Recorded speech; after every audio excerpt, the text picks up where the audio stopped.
It's time for HawgSports Live from HawgSports.com, a division of 24/7 Sports, presented by Crain Automotive. The Crain Team's got 'em. Visit them online at CrainTeam.com. And now with the latest breaking updates on HawgSports, here's Trey Biddy. What's up, everybody? Trey Biddy with HawgSports.com, HawgSports.com, where we are 60% off right now for a limited time, or $1 for your first month. So two great ways to sign up, 60% off for the year. That saves you like $84 for the entire year, or just $1 for that first month. So fall camp, practice one is in the books. I'm going to give my impressions, some of the things I saw. We'll play some video and stuff from camp and some other things. And we'll talk to Connor Goodson, also get his impressions of the basketball team from Baha Mar. Take your questions as well. All that and more on today's episode of HawgSports Live.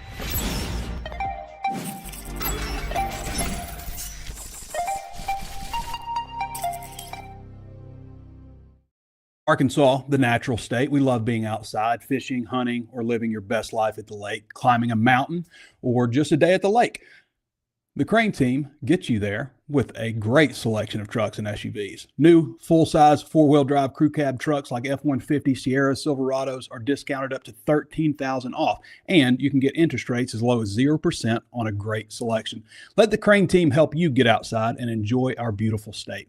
Visit us today at CrainTeam.com or at one of our 17 statewide locations. Arkansas is a hard-working state, and we know you need to make your dollar go further. Crain Team's the home of affordability and a simple buying process. Fuel economy, great financing rates, and low prices. We've made it easy. Get up to 40 miles per gallon when you shop new Kia K4 or Hyundai Elantra. Your choice, just $22,995. Or new Sportage or Tucson, just $399 a month. The Crain Team is here to put you on the road today. Visit CrainTeam.com. All right. I needed to add this video file real quick. There it is. All right. Okay. First things first here. Remember, we're 60% off at HawgSports. If you like what we do here, guys, like if you appreciate this show, if you like the walk and talk, you like what I do on drive time, what Danny does in the morning on the buzz, support us at HawgSports. There's no better way to support us. And again, it's a great rate, 60% off right now. Again, that saves you $84 off the year. Or if you want to just see what we're about, $1 for the first month. Got a lot of fall camp coverage. Congratulations to Jaden Platt, also named to the Mackey Award watch list. Jaden Platt's had a good offseason. He's 6'5", 255, and he looks like he is absolutely trimmed down. So we had practice yesterday. We started things off on August 3rd with Ryan Silverfield's first press conference. They had report day on the 4th. Yesterday was the first practice. We got about 45 minutes worth of practice, not in full pads, just helmets, spiders. You'll hear me say spiders a lot. For those of you who don't know or you're listening for the first time, that's the soft padding that goes underneath the shoulder pads. They'll slowly progress to shoulder pads, but that's not going to be until practice 6, which is the 7th day. So August 7th, they'll practice. Obviously, August 6th, they'll practice at 3:15. We got Tim Cramsey and players after that. We had Ron Roberts yesterday. Play a clip of him here in a minute. We've got the August 7th, same thing, 3:15. Chad Lunsford, the special teams coach, and we'll talk to specialists. And then they take Saturday off and then come back for practice 4 on Sunday, Monday, Tuesday, all at 3:15, and then they're off on the 12th, and they come back for practice 7 on Thursday, and that'll be in full pads. And then a few days later on the 16th, they'll hold their first scrimmage. 25 practices over 29 days. So the latest right now with the Save College Sports Act, Senate Majority Leader John Thune filed for closure, a procedural step needed to limit debate and move toward a floor vote. So that's where things are right now. It's heading to its August recess right now. The Senate's heading to its August recess.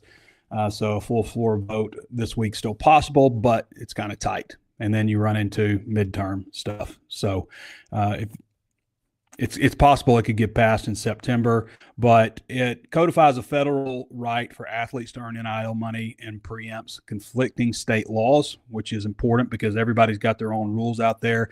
It strengthens the revenue sharing framework from the House settlement. The schools can roughly share $21 million with athletes and it adds $22.5 million retention fund that schools can use above the revenue cap to keep their current players. It can grow to $27.5 million if you invest more into women's and Olympic sports. It closes those loopholes with collectives. Okay, this is something that should have happened years ago. If the NCAA hadn't resisted paying players, they could have said, hey, we're going to do a revenue sharing model. And it would have been a lot less money than this. And players would have been happy because they were getting something versus getting nothing. And you wouldn't have had all the collective, all that kind of stuff. There can still be collectives, but it's independent of universities. It's not like, hey, go to this university and we'll get this deal for you. It's just like, we'll get a deal for you just because you're a good player, because you can sell soft drinks, you can sell clothing. It's not going to have anything to do with that. So this would level out the playing field better. And it also, it's going to basically require more transparency and stuff on NIL deals and stuff like that, but it's going to limit the transfer to like a one-time free transfer. Establishes clear 5-year eligibility rules, which we have now. So a lot of things like that have been issues. I mean, I don't like government necessarily just jumping in and getting involved, but I also, the NCAA doesn't have any teeth. They get sued at every turn. And I think for Arkansas, this could be a better system. You still have the opportunity to go out and get players from all over the country. We've seen that Arkansas can have more success as a program reaching out and getting players from California to North Carolina out of the transfer portal. And you can get guys that are not necessarily seniors. They might be sophomores. There's no such thing as red shirts anymore. I had to go through all of our roster stuff and projected depth chart stuff, remove all the red shirt stuff. It's now freshman, sophomore. Brings me to an interesting question. Freshman All-America team. Is that going to be reserved for just true freshmen now? Because there's no red shirt freshmen. A lot of times that list would be full of guys that redshirted the previous year. I think that's an interesting thing to see how things come about. But no more red shirts. It's just freshman, sophomore, junior, senior, and then fifth year. I don't really like super senior as a name. I thought about, like, what if you said Cinco senior or Penta senior? Or what if you just said uncle? Because everybody's going to call him uncle, All right, here's Ron Roberts from yesterday. The video, I'm told, is going to be improved. This is from the university, but it's a little hot on the what's the word I'm looking for? The sharpness. Like they've got it too hot and they've got it too far away, but I'm told this will be improved. All right, this is 55 seconds. Right now, we're probably saying there's probably of the three interior guys, you're saying there's probably 5 we feel real comfortable with, but there's probably a 6th, 7th, and 8th guy. There's probably 3 guys fighting for a job to see who's going to be the other, getting the 2 spot. There's probably 6 linebackers we think are going to be fighting out. I mean, it's right now, it's Shaw and Quay, and there's 4 guys fighting out for the next, who's going to take the next snaps. We can get through a lot of communication, alignment, assignment, responsibility, all that stuff. You got to be careful of that, though, because there's the guys that can do all that stuff, and then when the lights come on and the pads start clicking, they can't make the play. What do you want opposing offenses to say after playing Arkansas? That was tough as hell. I want it to be hard for people to find a way to get a first down, to go through fall camp with these guys and see how good we can be. That's the first thing we got to do. We're just going to go out there and set a bar, how good we can be, and then week 2 we're going to try to set that bar a little higher and go reach that. Please, tough as hell. Please get back to being something like that. I watched the Resurgence film the other day, 1998, Houston Nutt and all that stuff, and saw some of the things that they were doing. Obviously, it's a different era than that, but man, like those guys fought and they believed in each other. And, you hear some talk like that with the guys, but you just don't know. And for me, that was such a special year because I was a student in 98. I was a junior at the University of Arkansas, and I'd been through 2 4-win seasons back-to-back under Danny Ford. Just wasn't a lot of excitement. And Houston came in, and I don't know. I'm a child of Houston Nutt. That's kind of how I think of myself, my Razorback background. I know there's a lot of people who are split on Houston Nutt, but I just – living through that as a student, it was just super exciting. And some of the things they did, like dedication night, that's my favorite part. They don't have a team meeting room. So they go over to the Tyson Poultry Science Center, and, it's in like an auditorium thing, and they've got the helmet all shined up, and Houston comes and puts his helmet on there, and he's like, I'm going to do my very best to give you guys the best game plan, and I love you and all this kind of stuff. And then somebody else comes up, and they're like, I don't have a family. Like, my family's estranged. This is my family. I die for you guys. And then it's like, just tears, tears coming down their face, just emotion.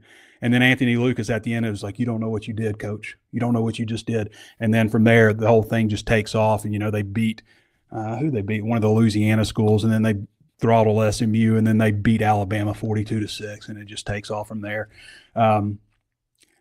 Magic can happen sometimes, and I'm not saying that it's going to, but that year, it did feel like there was an energy going into it. And a lot of that was because of Houston Nutt. And it feels like Ryan Silverfield right now is carrying the weight of 14 years of just disastrous football. And they posted something on social the other day about him talking to the team and all this stuff. And everybody's like, this seems staged. And this guy's Chad Morris 2.0, Chad Morris vibes. He's not Chad Morris, guys. He may not win here. He's not Chad Morris. And Ron Roberts isn't John Chavis.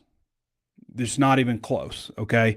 So get that kind of stuff out of your mind. But I don't blame any Razorback fan, as I've said many times, for expecting the worst and expecting things to kind of suck. And this is going to get me to some of my observations here. But my opinion has not changed at quarterback, and it scares me because there's one guy. There's one guy with the arm, with the feet, with the maturity and the understanding of everything that's capable of leading a team 70-plus plays against a squad like Utah, and that's KJ Jackson. And coaches can say that it's a competition and it's wide open and all that stuff. It's not. I know that they're splitting. I know AJ is going to go first today, but he just has so much work to do. And I like AJ. I think he's a really good young man, sharp kid, dedicated, but he has got to improve his throwing motion. I think he's working on it, but it's not there. And this team is going to throw the ball short so much. They're going to throw swing passes and screens and get the ball out quick, RPO stuff where you got to make a quick decision. And he's got this long windup. And when he tries to take something off the ball, it's just not pretty and it doesn't find its mark. And, he's not exceptionally fast either, to kind of make up for that. When he has to throw it 20-something yards downfield, he can put some zip on it. Okay. He's got that. It's in him, but he's got more work to do. He's not ready to lead this team, in my opinion, for 70 plays against Utah. And KJ, I think, is the only guy that's ready to do that. Now, I will say 2026 isn't going to be his year, but Hank Hendricks has a lot of promise.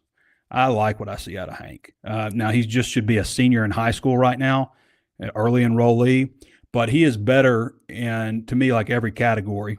Sometimes you see a guy in high school and you think they're going to be great and they get to college and you're just like, hey, he's smaller. His arm's not as big as it looked in high school. He's got a live arm. He might have the most pop in his arm out of anybody, but it's quick. It's clean. You can tell he's a coach's son, but it's quick and clean and it finds its mark and it's tight. It's a tight spiral every time. And he's bigger than I expected him to look, next to everybody. He's still got to gain some weight, but he's got a lot of tools, I think. I think he has a future. So that was pleasing to see, but you're not going to be relying on a guy that young, hopefully. If you are, that's a problem in your program, okay? I've mentioned several other times that I think that personnel-wise, if they have the quarterback, I think that they've got enough to get to a bowl game with the personnel that they have on this roster. And I see stuff comments like somebody dropped the ball in practice in the practice video. Here, let's play the video real quick. I'll go off to the side here. Let me see if I can turn the volume down.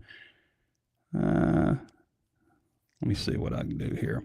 Okay, how's that? That'll look good. All right, so there's a little bit of practice video. Connor, I'm sorry I told you 12:15, but I've got a little bit more to talk about here. So, I hear people, comment on all kinds of stuff. The receivers aren't very big, This guy's not big enough. That's 6'1", 200 something. This guy's not big enough right here. 6'3", 222. Monte Harrison. Jordan, Antonio Jordan. Let's see, this is Jamari Hawkins there. But I don't want to go into too much, like, because people are listening to the podcast also. Ishmael CC, 6 foot 198. So this guy's not very big. He's listed at 5'11", 163. This is Jelani Watkins, number 13, but he's super fast. Super fast. All right, I'm going to you guys can go watch that. You can go watch that on our YouTube channel in full. But I just hear, and I get it, like the negativity and just expecting the worst. 2-10 incoming. You know, Silverfield's going to be fire. Silverfield's Chad Morris 2.0. I get all of that stuff, and I get the frustration and the low expectation from Razorback fans. But I'm telling you, like, if they have a quarterback and they can win in those certain areas that I talk about all the time, penalties, turnovers, special teams, make good in-game decisions, make your opponent pay for the mistakes, even if they're not explosive on special teams, but being stable in that area, they can get to a bowl game. They can. I mean, I believe that. I believe that they can. But I'm still saying like 4 wins because that's a lot to ask. We've asked that before. Why can't they be disciplined? Why do they have so many pre-snap penalties? Why do they have so many post-snap penalties? We have asked these things before and they haven't delivered. So just because we say, you know, that's a tough way to win. You know, an easier way to win, have really explosive playmakers, have a stud at quarterback and guys and a team that can overcome penalties. You know, Bobby Petrino used to say, yeah, we had a lot of penalties, but, you know, we think we got an offense that can overcome them, you know, but he had a very complicated playbook. So we'll see how things work out. If you lined up all these players at running back, you lined them all up and you said, Trey, and I didn't know any better, you said, which one of these guys is a starter?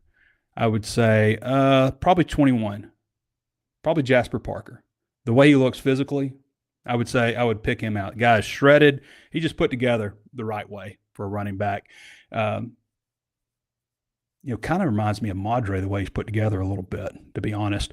But Braylon Russell's the starting running back along with Sutton Smith. I think that's a good tandem there. Braylon looks nice and trim, 227. He looks more trim than he did in the spring. Of course, he's 8 pounds lighter than he was listed in the spring, so you would expect that.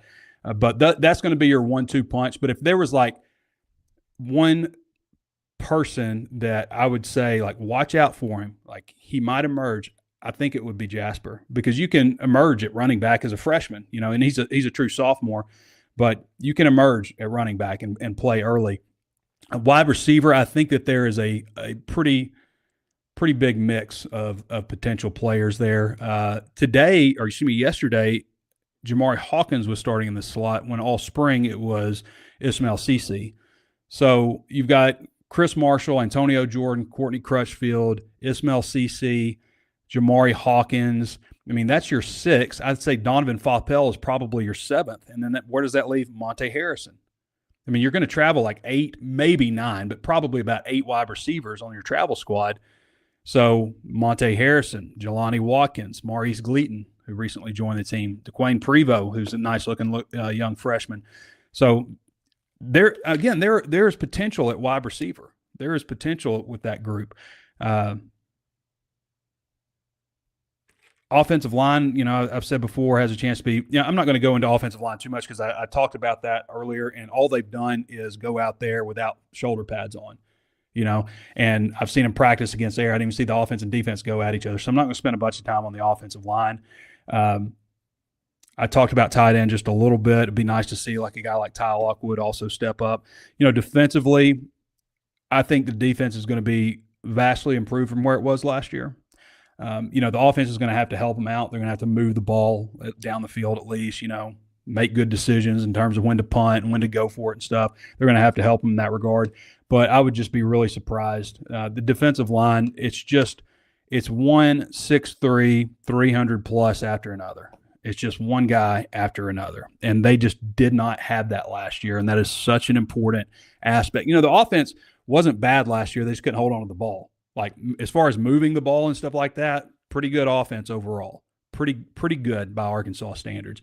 The defense was just atrocious. They couldn't stop anybody. And I've talked about that Tennessee game several times where 5-18, they just take the whole clock down. Just run the ball. They never passed it, just ran the ball, took the clock down. Arkansas never got the ball again.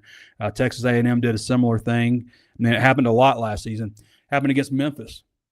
They needed to get a stop after that fumble, and it's 3rd and 8, and quarterback just drags the whole defensive line, and people give Ian Jafard a hard time about it.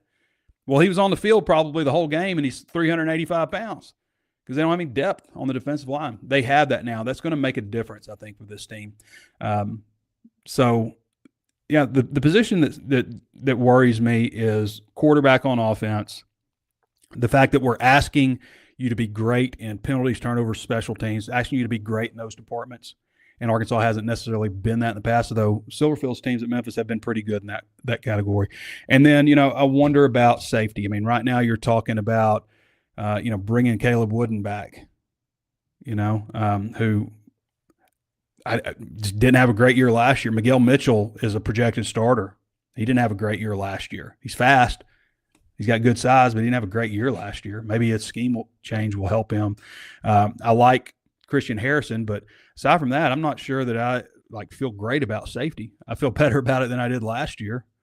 Last year, safety was just so bad. But you got 2 safeties back possibly if they get Caleb Wooden back because of the new, 5th-year deal for class of 2022 guys.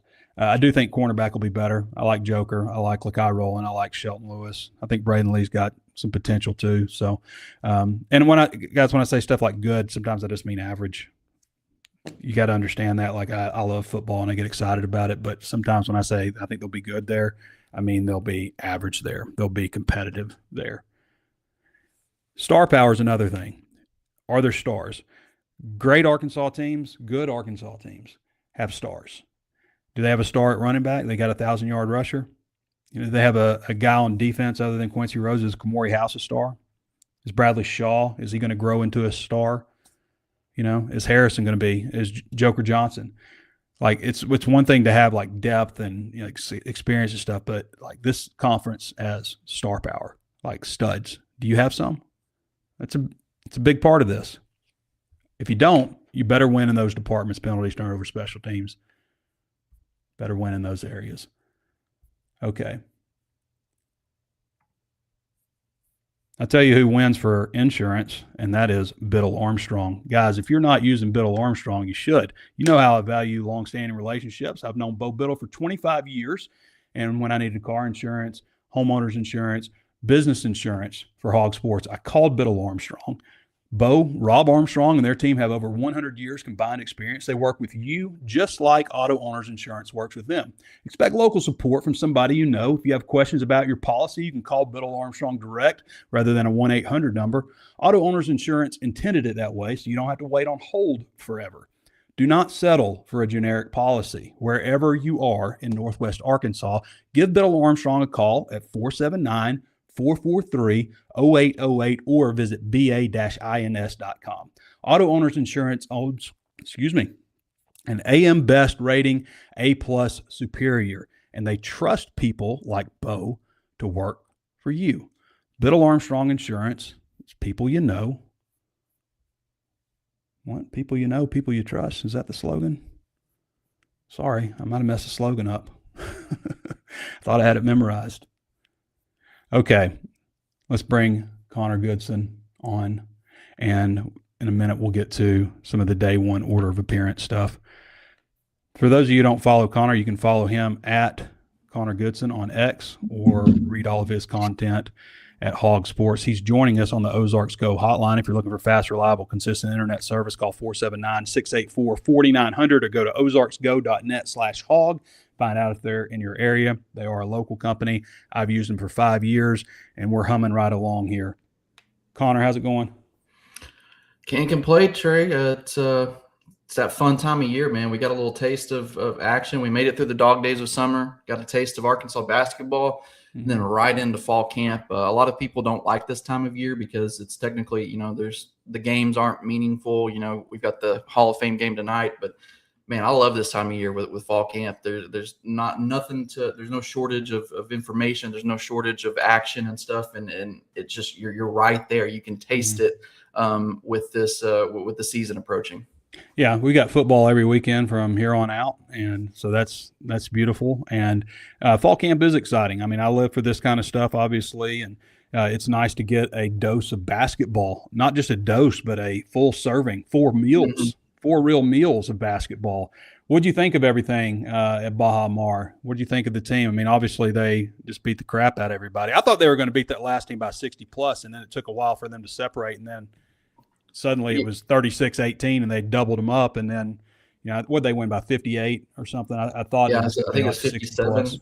Yeah, it was an impressive a beatdown by Arkansas in each game. I thought they got tested at times though too. I really thought that there was that one game where they they were kind of toying with Toros Del Valle, and that one kid, that little number 3, he went off for 17 points in the first half. He knocked down 3 triples in the final 2 minutes, and then Arkansas was only up 8, but they came out and they responded like I really hoped they would. They went on an incredible, it was 21-2 run. They held Toros Del Valle to they're missing their first 10 or so shots. They didn't make a field goal until there's 13 minutes into the second half. So things like that, obviously the competition level is not up to par. It's not going to be like these teams that you're going to see in the regular season. You're supposed to blow out these teams, but I really thought that, in those situations, those learning experiences, I really thought that Arkansas shined, and a lot of guys stepped up and played a lot better than I even expected. There was a guy on X today that said Jordan Smith is his number 1 draft pick. I think he's NFL draft something or other guru, whatever. What are your thoughts on that? You think he could be a number 1 draft pick? I certainly think so. Cal in the post game after that final game, he was talking in the post game presser, and he said, "Dare I say, Jordan Smith being better than I even expected." And I think that that's what we saw, man. He's so special because, and I said this about not to expect him to be Darius Acuff. And Darius Acuff, for the impact that he had at the offensive end and the playmaking end of things, that's what made him special. Well, Jordan Smith Jr., he's not going to be quite as good as that, as Acuff was at that, but he can affect the game and change the game in so many other ways, plus being your scorer or plus being your best distributor. He gives you just an all-around impactful performance when he's on the floor, and it doesn't matter if he's 0 of 5. There was one stretch where he was 4 of 18 to start the game. And then he was already the best player on the floor, even though he wasn't shooting very well, because he had 4 or 5 steals. He was getting endless deflections. He was rebounding the ball. He had 6 or 7 rebounds. He had 6 or 7 assists. He had a freaking triple double in I believe the second game. I mean, this kid is going to be special. I would believe any hype that he's getting right now. I would believe it and buy into it and buy as much stock as you can, because it's only going to get higher from here. Triple doubles are pretty rare in Arkansas basketball history. They don't happen often. He's not the offensive guy that Acuff is, but Acuff wasn't as explosive as Jordan is. Acuff was a smoother offensive player, a guy that sees the floor very well and knows angles and that stuff. Jordan's just so powerful and explosive as a leaper, and you're right, on defense he's just different. He's just a different kind of guy in the way he affects the game. I like what Chin Coleman said, that he comes with 25 wins locked in. It's up to us on the other 7. If that's true, then Arkansas will be at least a 2 seed if he gets some 25. Yeah, no, I think that there's a lot of truth to that, because he can impact the game so much. And honestly, it's not even just Jordan Smith. The OG3 is what I was calling them. The 3 freshmen, J.J. Andrews, Jordan Smith Jr., and then Abdou Toure. Those 3 guys, so much better than I even expected. And they were the guys that for the longest time were the only 3 commits on this team. And then this summer, when everyone has kind of transferred out or announced their plans, for the longest time, those are the 3 guys. Those were the only 3 guys we knew were coming in. So the OG3 really blew my expectations out of the water. I thought J.J. Andrews, man, he's going to be a handful. And him, I was really interested to see how he played at that 4 spot with Mika being out. They've got something there with him at the 4. I think you're going to see a lot of him at the 4, just because he's just so physical. And he's 6'6", 225. He can play there. Yeah. Even though he's not the most vertically gifted, from a height standpoint, his size and his strength, his girth, so to speak, it makes up for it. And his physicality, man, he thrives on it. And he was able to, average 7.5 rebounds, which I believe is the second leading rebounder on the team for the whole 4 games. And then he was also able to get to the cup at will. For a lot of this concern about how good Arkansas is going to be at shooting, you've got guys who are going to get to the cup, and they're going to – the opposing defenses are going to have to focus on slowing guys like J.J. Andrews and Jordan Smith Jr. down, which is going to open up these on the perimeter for the guys like your Jeremiah Wilkinsons, Davion Thompsons. Abdu Tour even showed he could shoot it well. So the shots are going to be there, and they're going to have opportunities because guys like JJ and Jordan are so good at getting to the cup. They've got plenty of guys that can shoot. I would argue that they've got more 3-point shooters on this team than they did last year, and part of that's because they've got 12 guys or whatever they have. But even Mapair Maker, even he can shoot threes. But what impressed me about this team is not just what they do on the defensive end, it's how they finish when they get a steal, break away. This team knows how to get in transition. Like if you like alley-oops, you're going to really like this team. They know how to finish, give and go, all that good stuff, and they do it. It's quick, and it's like they've been playing together for a long time. So that's encouraging to see. But, I thought Davion Thompson – and even when I was hearing good things about him, I'm like, this guy, he's going to learn this year, and then, next year will be his year. No, this guy's going to play. Like he's strong on defense and can really shoot the basketball. Yeah, no, and he'd only had like 4 days before that Bahamas tour too. Him and Caleb Arrigu had only been there for four days or five days or whatever. And I think that Davion proved that he's going to help this team. Like he's going to be a legitimate option. He played the fourth most minutes of anyone during this 4-game stretch. And he showed that he can distribute the ball when he needs to. It was interesting. He kind of followed the same pattern every game. He would come in, his first stint maybe not look the best. He was starting to feel things out. But as the game progressed, he got better and better. And I thought the second half was where he really shined. And he is going to be a weapon with his ability to shoot the ball. He was shooting 50% from three in the EYBL. He comes in, he knocks down, I believe he was, 33% 3-point shooter this tour. He's gonna be so much better than we thought. Him and Caleb Arrigu, for being 17 years old, they're supposed to be high school seniors, guys. They're not supposed to, they're supposed to still be feeling it out. They looked like grown men that were handling their business, and that really, really impressed me with how young this team is supposed to be. These guys, do not look as young as they're supposed to be. Like they look older, they look more mature, and that's what you need. If you have a bunch of freshman guys, you need them to look the part of being older and being, they need to look like they're experienced, even if they're not. And I thought that Arkansas showed that in these 4 games. Cal said it. You're good enough. You're old enough. Yeah. Yeah. Hey, there was a group called the Fab Five at one point, and that was old world college basketball when you still had a lot of seniors and juniors, on your. And Cal's national championship team, man, that was the team that started 5 freshmen, and it was one of his youngest he's ever had. So his most successful teams have been when partly because he goes to the freshman well, so to speak. This is the best collection of talent that Arkansas has ever had. I think so. Ever. Yeah. There are more NBA players on this roster than Arkansas has ever had at one time. Yeah, for sure. And we didn't get to see Mika. And you add a 5-star guy into this mix who didn't. He was on the sidelines. So it's on the pronunciation thing. It's Moranen. Moranen, yeah. It's Moranen, but it's like M-E-N. It's like Moran N-E-N, and then it's N-I-N. It almost looks like Moranen. Yeah, it looks like that, but it's Moranen. Moranen. Yeah. All right. Well, I'm excited to see him too. Anything else to add before we cut you loose, Connor?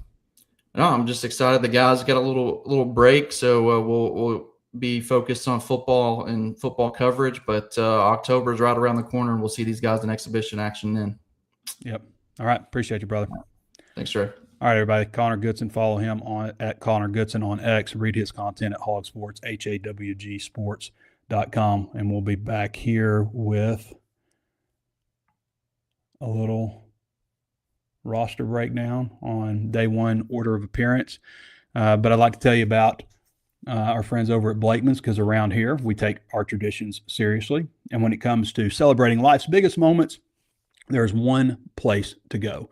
For decades, Blakeman's family has been the cornerstone of our Northwest Arkansas community. They're the ones that we trust for our milestones, for our game day style, and of course, they are where Arkansas gets engaged. Whether you're looking for an heirloom piece, a championship level gift, or if you're ready to pop the question, they bring the absolute best in quality, luxury, and local pride in jewelry and watches. When you want to celebrate like a champion, do it with a team that knows Arkansas best. Stop by the Blakeman's showroom in Rogers today or visit them at blakemansfinejewelry.com.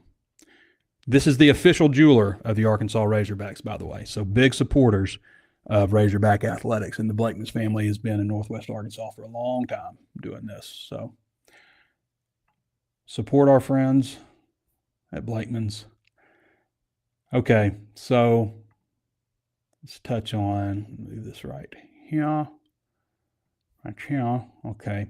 So I talked about quarterback. It was KJ yesterday. AJ will get the majority of the first team reps today.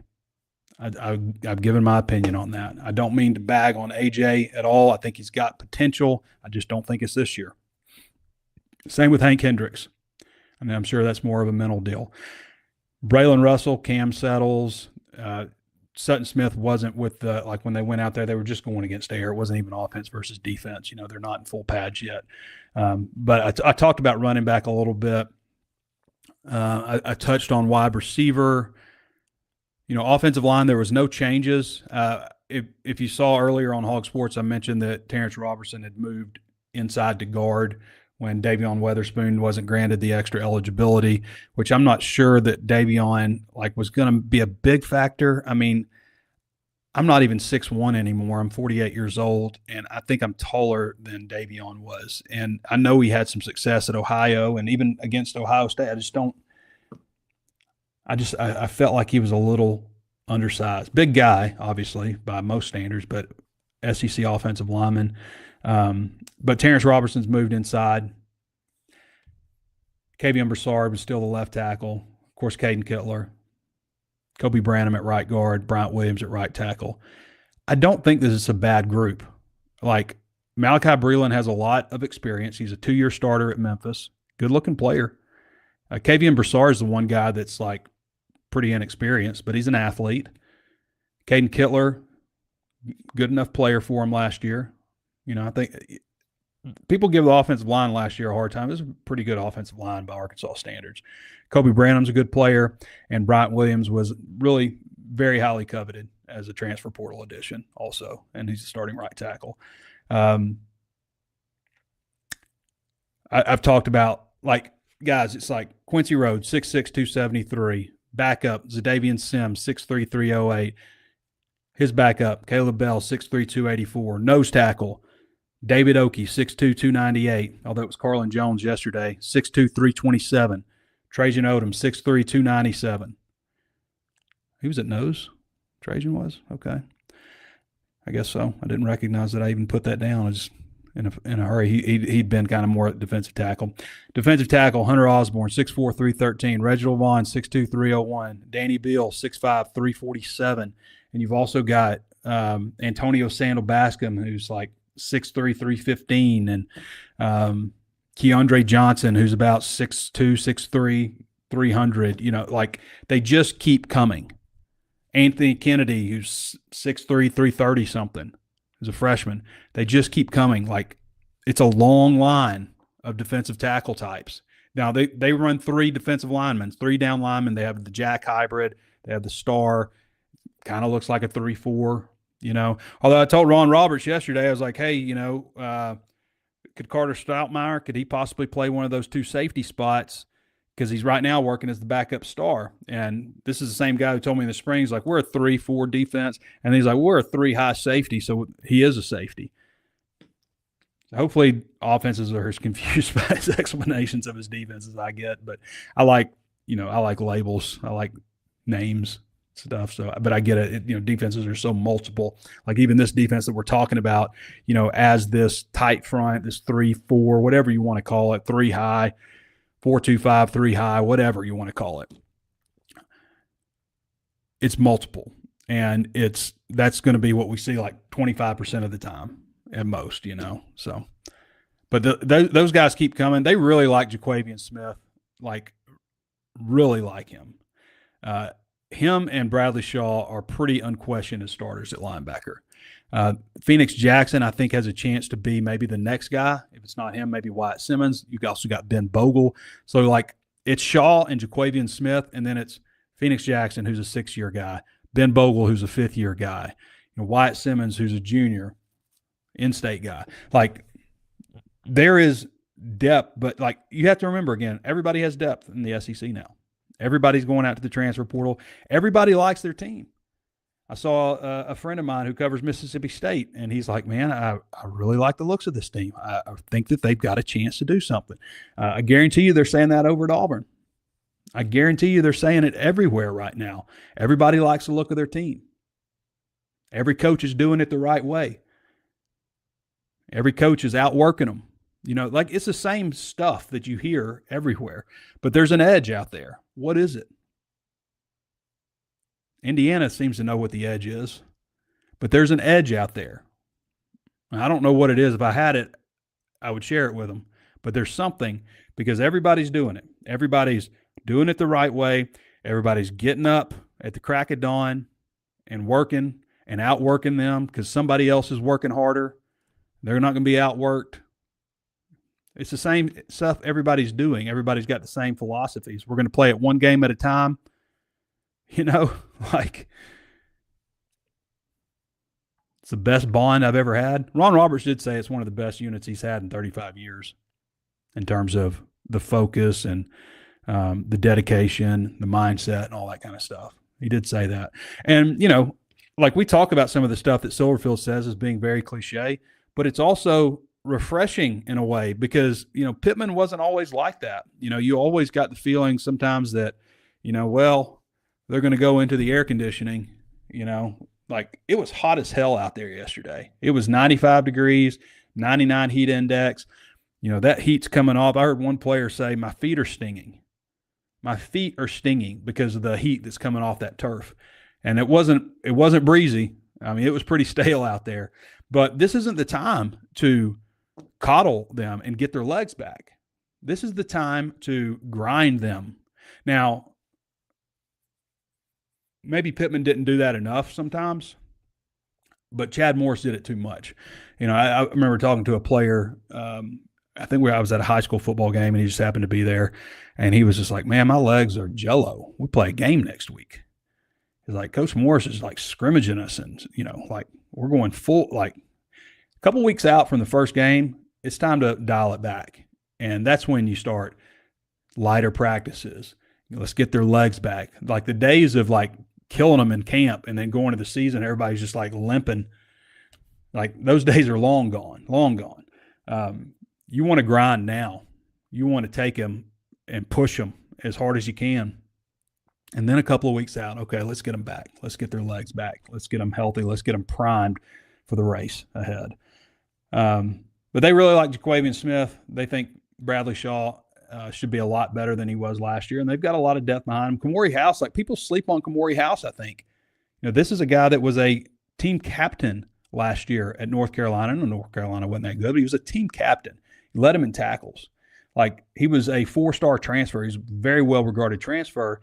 Playing linebacker, now he's at a position that suits him a little bit better. He's down to 202 pounds. Backed up by Carter Stoutmire. Carter Stoutmire was a starter for the last couple of years at Colorado.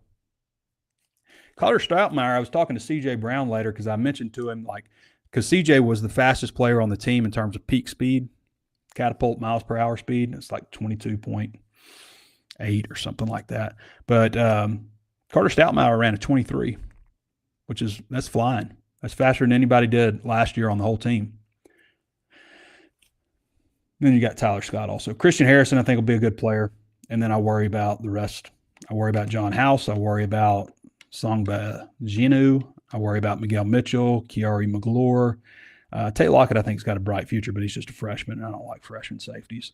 So I worry about that group. I worry about safety. I like Harrison. I think Harrison's a big upgrade from anybody that they had last year at safety. Big upgrade. And I mentioned cornerbacks, Jaheim Johnson, Shelton Lewis, Lakai Rowland. DJ Harrison was one of the surprise guys in the Springs, junior college player. And then Braden Lee, who was banged up all spring, but was a 4-star prospect, played a lot for Maryland last year. I've said this before, like when they were putting this roster together, they were not just taking other teams' problems. They were taking real guys that were coveted, just like you look at some of the backup guys, like, I think that they messed up by not going out and getting a proven quarterback. Maybe they didn't, though. Maybe KJ is going to be a good player. He might be. Like, I'm just saying, like, you don't know. Coaches don't know if he's going to be a good player or not. Nobody knows. Nobody knows for real. You think you might know, but you don't know for real until the game's being played. I mean, Sam Pittman even said that about KJ Jefferson years ago. Like, we didn't really know until that first game, like, what a good runner he was, because you don't hit those guys. It's a tough position to evaluate. So you have unknown there, but it would just be a shame. Like, you've invested so much into this roster, and I feel like you put together a good roster. If we come into the season and it's like, man, they do not have a quarterback. They don't have like that would be a shame, because the roster, if they do have a quarterback, is good enough to get them there to a bowl game. It's if they do those other things, penalties, turnovers, special teams. That's my take. 4 wins, though. Man, I hope they prove me wrong. I think they can prove me wrong, but I really hope that they do. If you use the promo code BIDDY250, capital B-I-D, capital B, lowercase I-D-D-Y, I don't even know if it's case sensitive. It might not be, but there's a link below. If you're watching on YouTube, you can click. But if you sign up at Bet Saracen, use the promo code BIDDY250, you're going to get $250 back in bonus bucks to use on Bet Saracen. So pretty sweet deal. I mentioned Arkansas is plus 20,000 to win the SEC. So you could win a lot of money doing that. But if you don't win, you're going to be up. You'll be up $225. You put $25 down on that bet. So go check out our friends over at Bet Saracen, Arkansas's #1 sports betting app. And everybody else has been bought out by the national brands. This is the Arkansas guys now. So check them out. Arkansas's Fab Five for Bet Saracen. Yo, Sid, what spread you checking out, man? I'm checking out the Hogs on Bet Saracen. Rainwater's exclusive specials and tons of Bet Saracen options make it Arkansas's favorite sports betting app. And they take more action on the Hogs than any other sports book in the world. Guys, I am confident it's because we do their TV ads. I agree with that. Amen. Bet Saracen. Raisin Hog wants to know, we're going to questions now. Raisin Hog wants to know if they look smaller and quicker at wide receiver and running back, or is he crazy? I mean, there's a mix. I mean, when you think about the running back room last year, it was definitely a bigger group. Like, Sutton Smith isn't like huge. He's 5'9", maybe, he might be 5'8", 195 pounds. Like, he's put together. But, you've got TJ Hodges, who's just a true freshman. Markeelan Batten's not exceedingly heavy. Jasper Parker's good looking back overall. I mentioned before, kind of reminds me of Madre a little bit, the way he's put together. He's fast too. I don't know if he's Madre fast, but he's fast. And Braylon is obviously, Braylon was probably 240 something last year. Like, he's listed at 238. He had to be 240 something. And so he's down to 227. And that's real. That's a real weight. Like, and you're going to lose weight as camp progresses. I think that's a good thing for him. I'm happy to see that he has dropped some LBs, and hopefully he stays healthy through the season. So yeah, they're smaller at running back than they were last year. I mean, they also had Mike Washington, who was big back with a lot of speed, 4.3, 340. At wide receiver, guys, it's just a mix. I mean, Chris Marshall goes 6'3", 213, not 313. Courtney Crutchfield is 6'2", 187.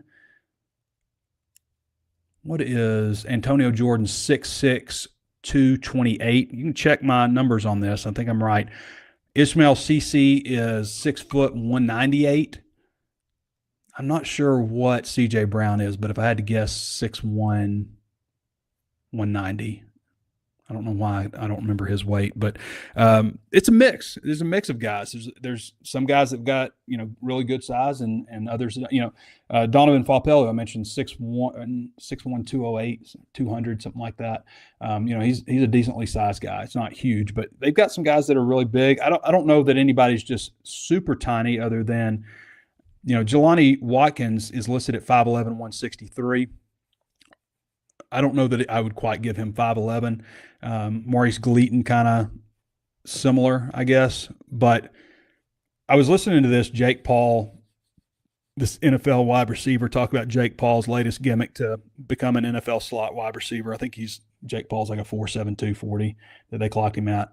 But Jake Paul's talking about how fast he is. He's faster than all these guys. He can squat more than all these guys and stuff, and how it's not that difficult to be an NFL wide receiver. He's a boxer. Like, that's way harder. And this guy was talking about like he didn't even know, like, it's not just about speed, it's about stopping. Like in football, you have to stop, and not just stop as a wide receiver, but stop in a manner that you're not telling anybody that you're stopping. So it can't be just like, it's got to be like running full speed and then the ability to stop. So can these super fast guys stop? Jelani Watkins and Maurice Gleaton this is a literal statement, okay? This is not figurative. This is literal.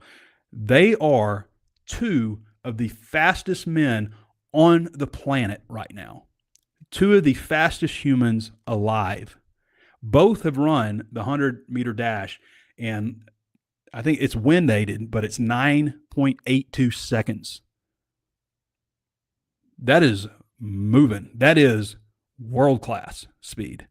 World-class speed. So both those guys are on Arkansas's football roster. Both run track. It would be nice if that track program helped Arkansas. Like, who's the last guy that came to Arkansas because of track and was a really good football player? I'll wait. Hubert Loudermilk, maybe? I mean, that's back in the late 90s. It was Batman Carroll, but Batman really came for football, He just ran track. Chris Baker, you know what I mean? Like, who's the last great track guy that came over to football? Jordan Anthony was, like, I talk about these guys as being two of the fastest players in the world. Jordan Anthony is like 7th fastest 100-meter time of all time. Of all time. Like, that's how fast he is. And he didn't help him much on the football field.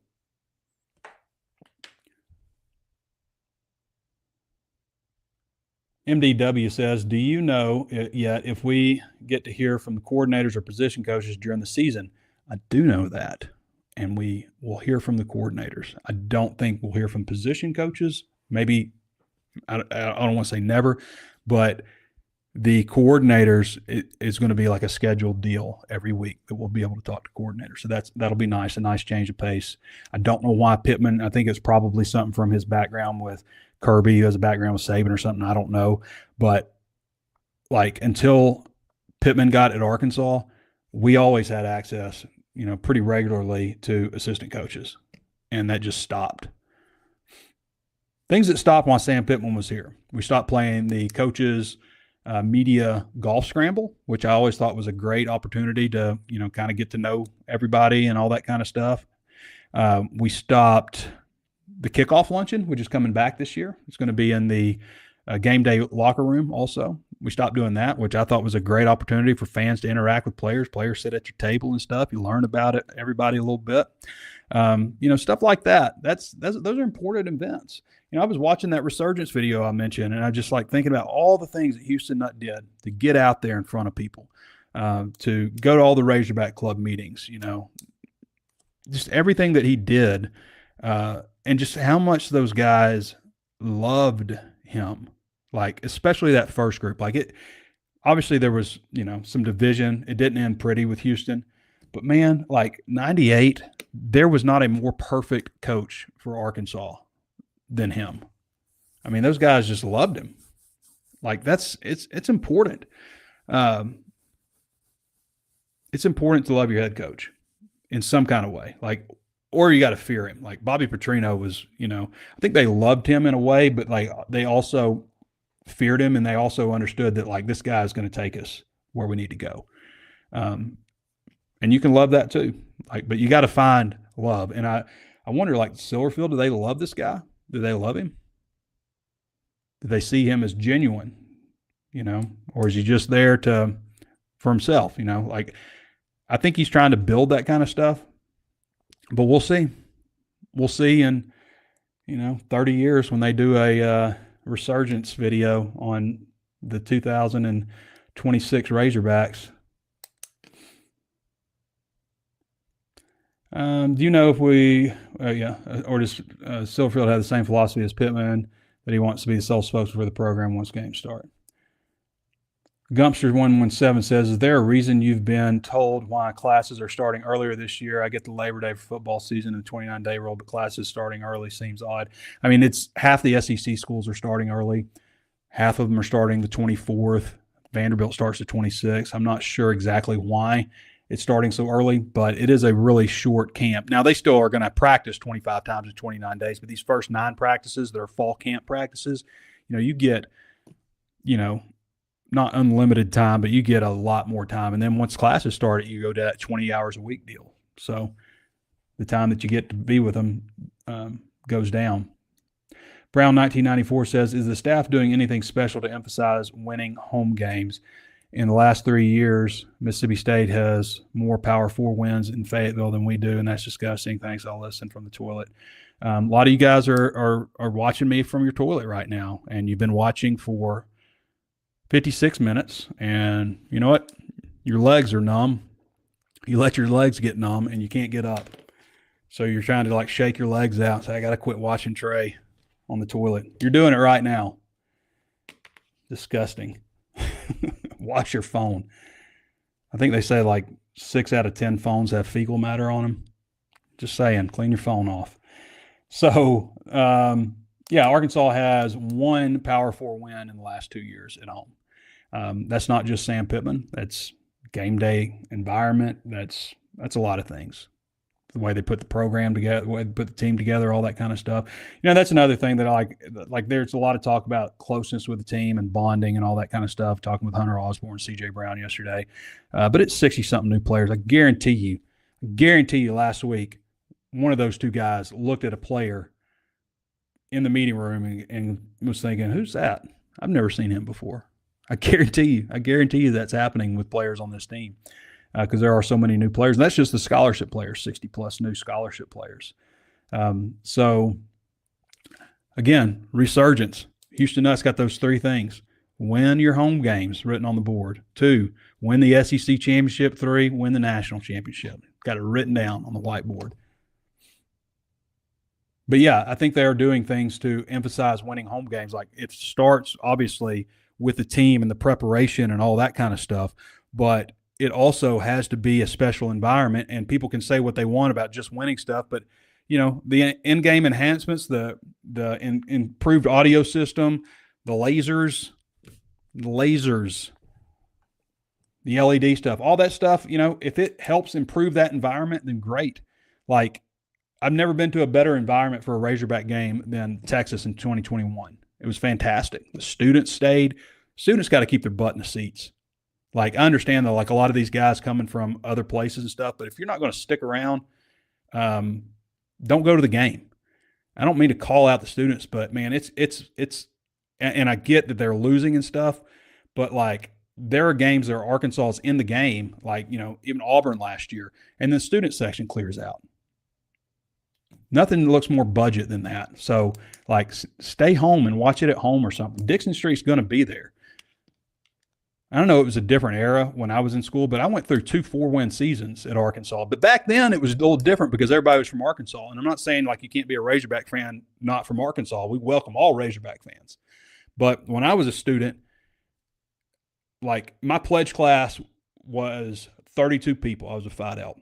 We had a guy from Houston, a guy from Pryor, Oklahoma, and a guy from Sherman, Texas. The other 29 guys, we were all from Arkansas.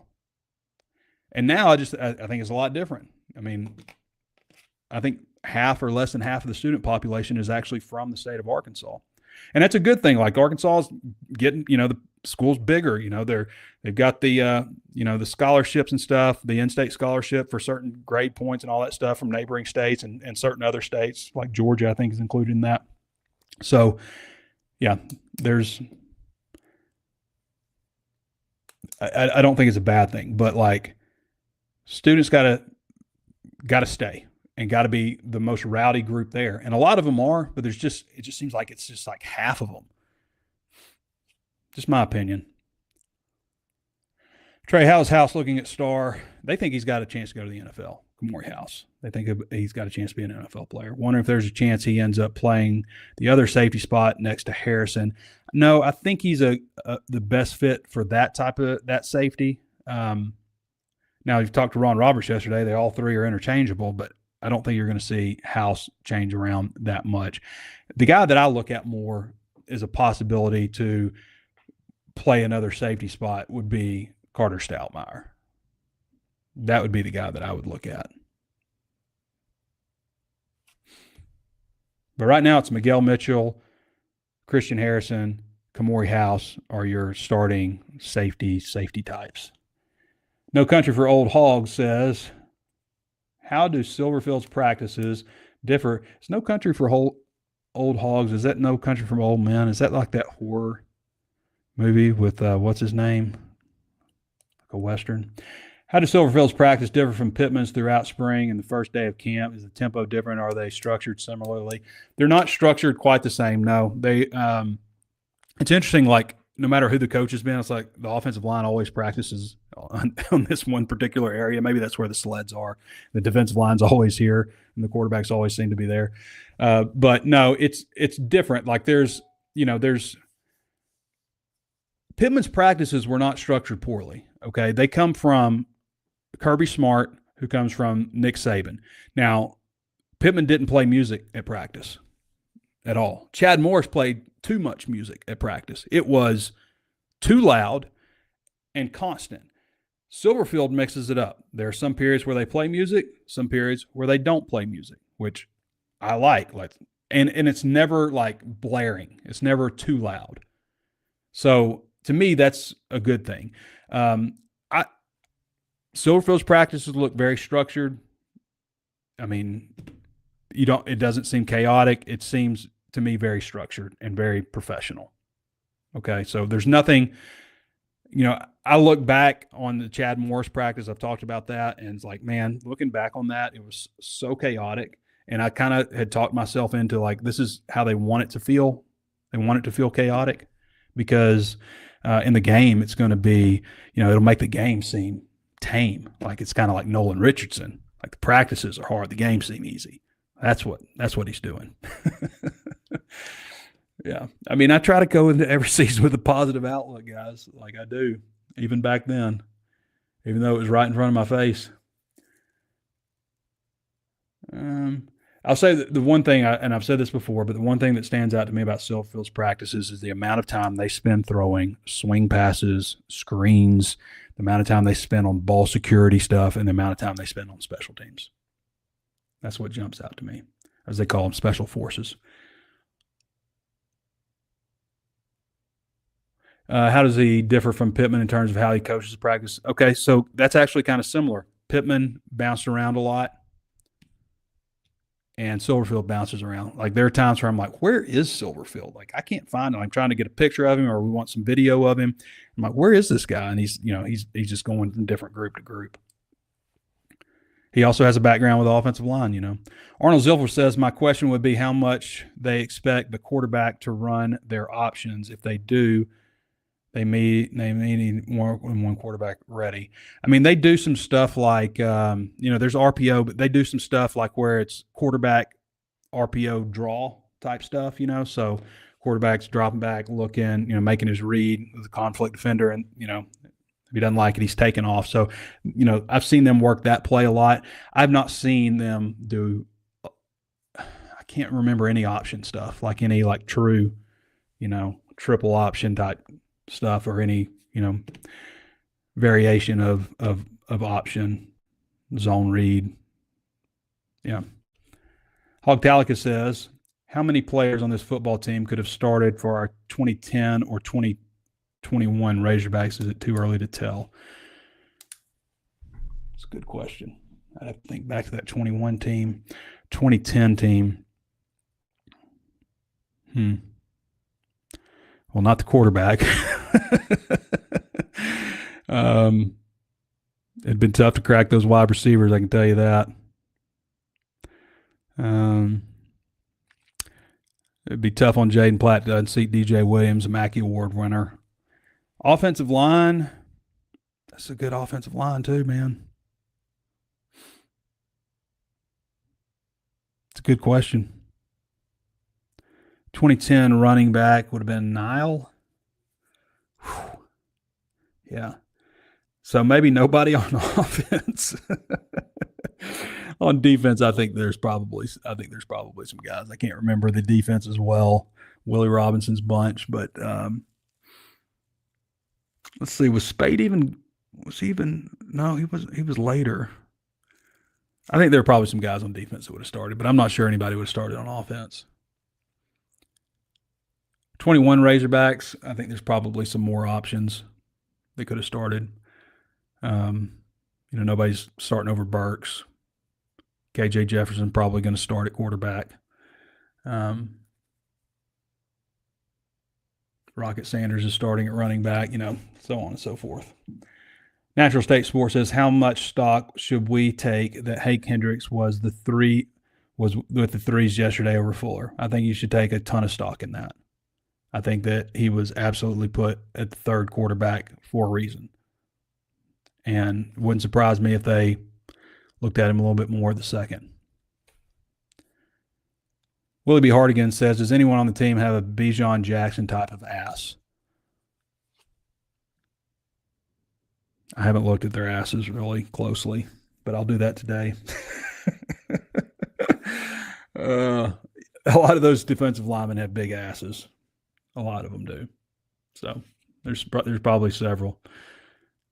I never thought Bijan's ass was exceptionally big. So T.S. Smith says 0628, the things we talk about on this show. After day one, is there anything that jumps out to you about practice that is different from the previous staff? I mean, just those things I mentioned, just the emphasis on ball security and short passing game, early work on special teams. Tyler Tober says with the court allowing, and there's 3 more assistant coaches than they had last year,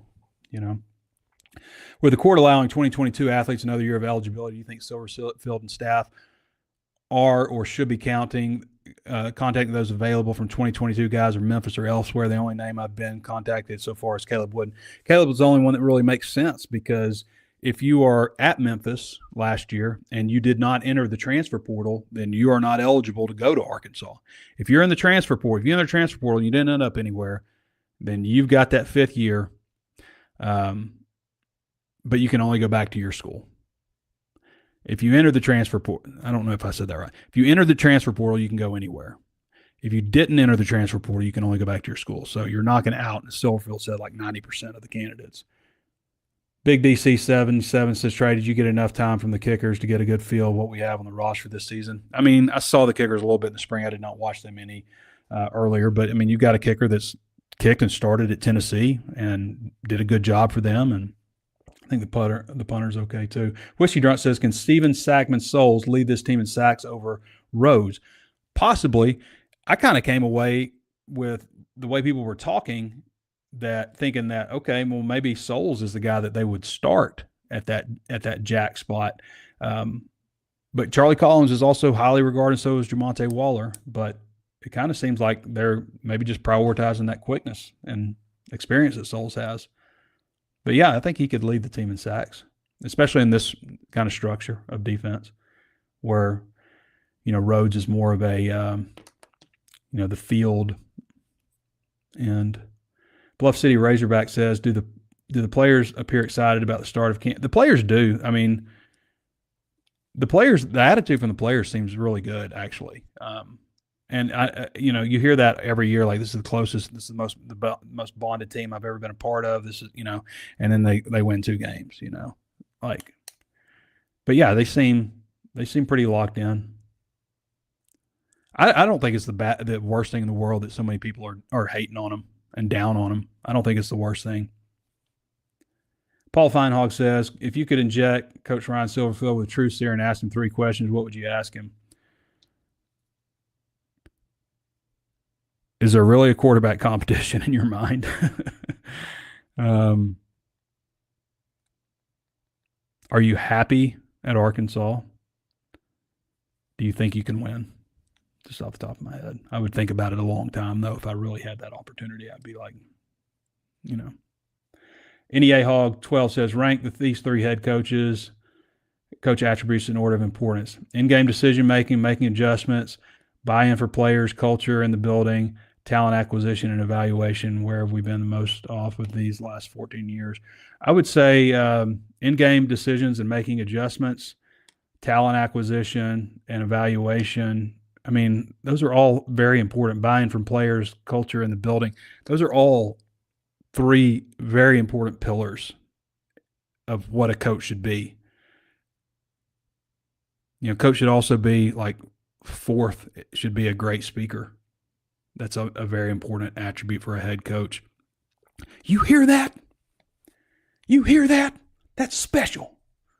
There's a lot of lions and tigers and bears, but they ain't but one Razorback. Not but one. I'll see you in 25 seconds. I'll see you in 25 seconds. How about some of that? Do you see AJ being used in packages similar to how he was used last year at Memphis? I kind of think they're going to go with one quarterback. I think it'll be KJ, and I think that'll be like, what packages does AJ bring to the table? Like, he's not exceedingly fast. He's not faster than KJ. Like, if he were fast, like faster than KJ, okay, I can understand that. But like, I don't know what. Like, usually that kind of stuff is reserved for somebody that's got, some special attribute. Like, Cole Kelly was the steamboat, the grave digger, like certain package like that. So no, I don't think so. All right, everybody. I know we got some more questions, but we've gone a long time. We got more work to do on the site. Go sign up at HawgSports, HawgSports.com. $1 the first month.